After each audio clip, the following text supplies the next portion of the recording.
Hi folks, Chris Mask from Eastlink Community TV's Off the Chip Wagon. Hopefully you and your family are doing well in these unique times, but a little bored, looking for something to do. Maybe you want to up your kitchen game, wanted to explore the world of infusion. And I said infusion, not illusion, like a magician, though you are going to be creating something pretty magical by the time this is said and done.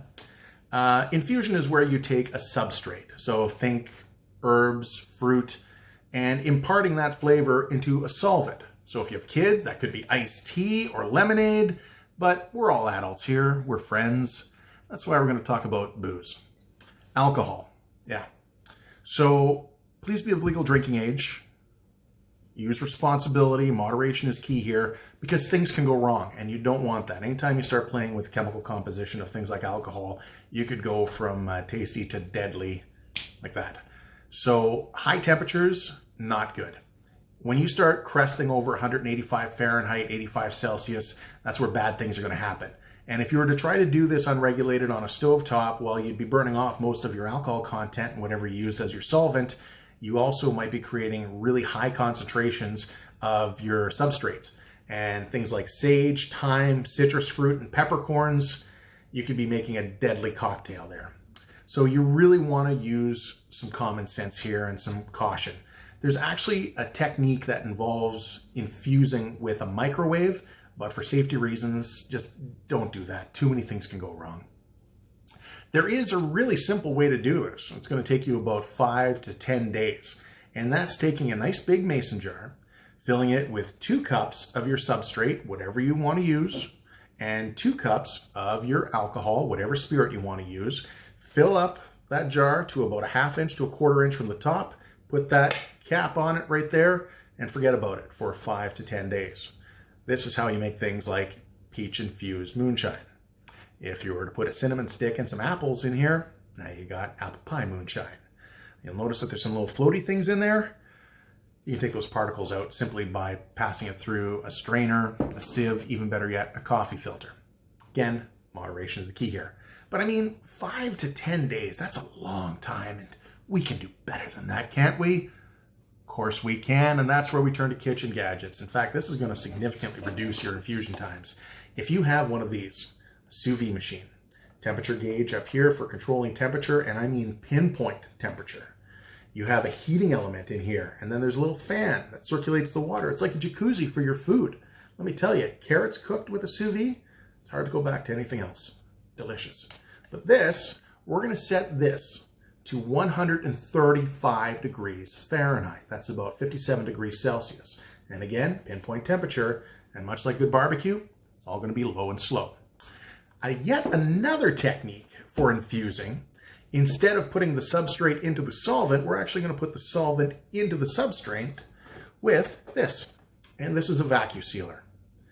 This machine here sucks all the air out, and it's going to use pressure to infuse whatever alcohol we have into whatever we want to infuse it into. This works great with fruit. People say that you can use sandwich bags that you can, seal up there, but I actually like going the extra mile and getting the vacuum seal bags, because this way, when you fill it up with your alcohol and your fruit and whatever, you just put a little fold in it. Get as much air out of the bottom as you can, seal it up here 2 to 3 times, and then stick it in the fridge. And in a matter of hours, you end up with some delicious vodka-infused watermelon. And you'll notice I have some basil leaves in here as well. It just adds another dimension to the flavor. But this is only a matter of hours. And in the summertime, I mean, I'm a big fan of really cool patio drinks. And that's where mojitos come into play. These mojitos are with rum, grapefruit, and mint leaves. Throw this in the freezer. Put it into a blender when you're ready to use it.